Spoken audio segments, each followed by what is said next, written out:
110 விதியின் கீழ் அறிவித்திருக்கிற ஒவ்வொரு திட்டங்களும் அற்புதமான திட்டங்கள். முதலில் விவசாயிகளுக்கு ஊக்கத்தொகை. இன்றைய காலை பால் கொள்முதல் என்றவுடன் எங்களுடைய தொகுதியில் போகிற போக்கெல்லாம் மன்னாரில் மிகப்பெரிய பால் உற்பத்தியாளர்கள் கூட்டுறவு சங்கம் இருக்கிறது. மிகப்பெரிய சங்கம் அது. மன்னாரில் இருக்கிற பால் உற்பத்தியாளர் சங்கம், தமிழகத்தில் இருக்கிற பால் உற்பத்தியாளர் சங்கங்கள் அது ஒரு சொல்லிக் கொள்ளுகிற சங்கம். அங்கே பால் உற்பத்தியாளர்கள்லாம் முதலமைச்சரிடம் நீங்கள் சொல்லுங்கள், நீங்கள் பேசும்போது முதலமைச்சர் உற்று நோக்குகிறார், சிரிக்கிறார், அவரிடம் சொல்லுங்கள் என்று கோரிக்கை வைத்தார்கள். அந்த கோரிக்கையை நிறைவேற்றி கொடுத்திருக்கிற உங்களுக்கு எனது நெஞ்சார்ந்த நன்றியினை மன்னார்குடி சட்டமன்ற தொகுதியின் சார்பாக தெரிவித்துக் கொள்கிறேன். இன்றைக்கு அறிவித்திருக்கிற 110 விதி அற்புதமான திட்டம். இப்ப கூட சொன்னாங்க 2 நாளைக்கு முன்னாடி முதல் சட்டமன்ற உறுப்பினர் எல்லாரும் ஆச்சரியப்பட்டாங்க.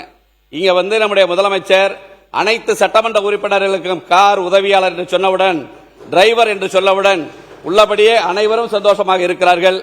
நிறைய பேர் 4 கார் 5 கார் 3 கார்லாம் இருக்கு. என்னகிட்டையும் கார் இருக்கு. ஆனா நம்முடைய அரசு கார், முதலமைச்சர் கொடுத்த கார்ல செல்றாங்கிற பெருமையோட நாளையிலிருந்து நான் என் தொகுதிக்கு செல்லுவேன்.